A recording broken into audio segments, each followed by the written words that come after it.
This is the net side effect because growth per fraction is very high. So the primary endpoint of this study was overall survival, secondary was PFS, toxicity, quality of life, local control, and number of cycles of systemic therapy.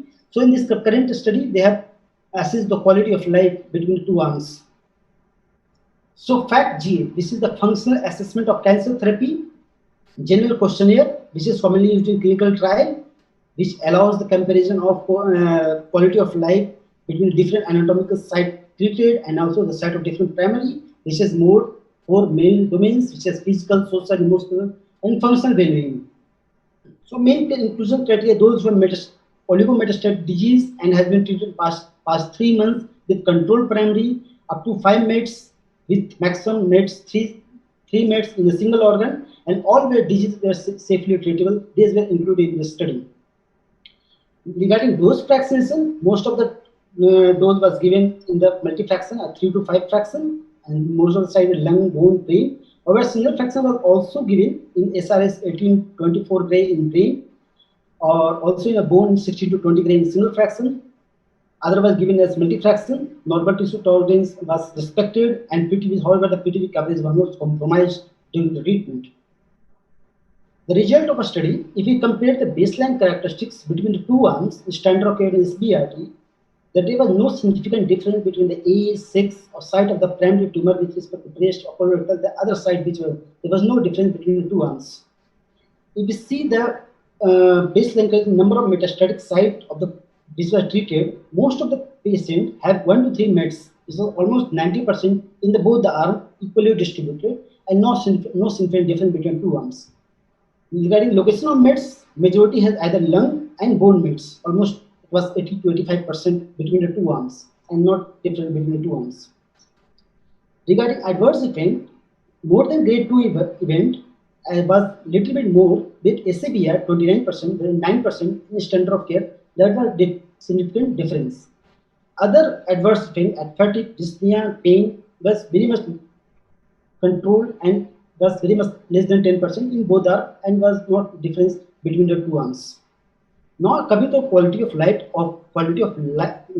outcomes, if we see the four parameters which was determined previously, the physical, social, emotional, and functional well-being. There is no statistical difference between the control and SABR arm between the two arms. However, if we observe, there was a little dip as the patient is followed during the course of time in the SABR compared to control arm. So quality of life outcome in patient who died from last FACT-G completion to death. Standard of care, it was 8.2 months, and SABR, it was 3.1 months, thus there was no difference. This suggests that quality of life completion rate may have worsened as patient condition deteriorated due to progressive disease, particularly standard of care arm. So discussion, this study has several limitations. This one of the says FACT-G is a general measure of quality of life.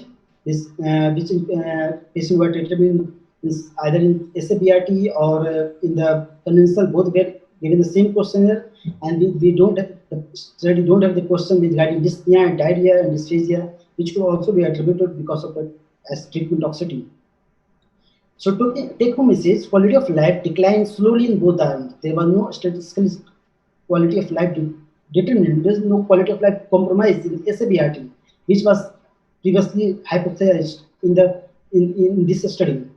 The quality of life instrument used by general, which has advantage and drawbacks, because choices may be because there were different sites with different histologies, allow for higher participation and comparison in different tumor types.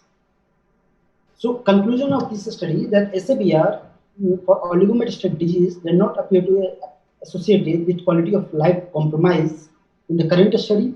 Future studies should be considered to test or to develop more sensitive and specific quality of life measurement tool, while keeping the general quality of life questionnaire still to be allowed for global comparison between the arms. Example, adaptive electronic questionnaire, and which may be included in the further studies SBR COMET 10 trials.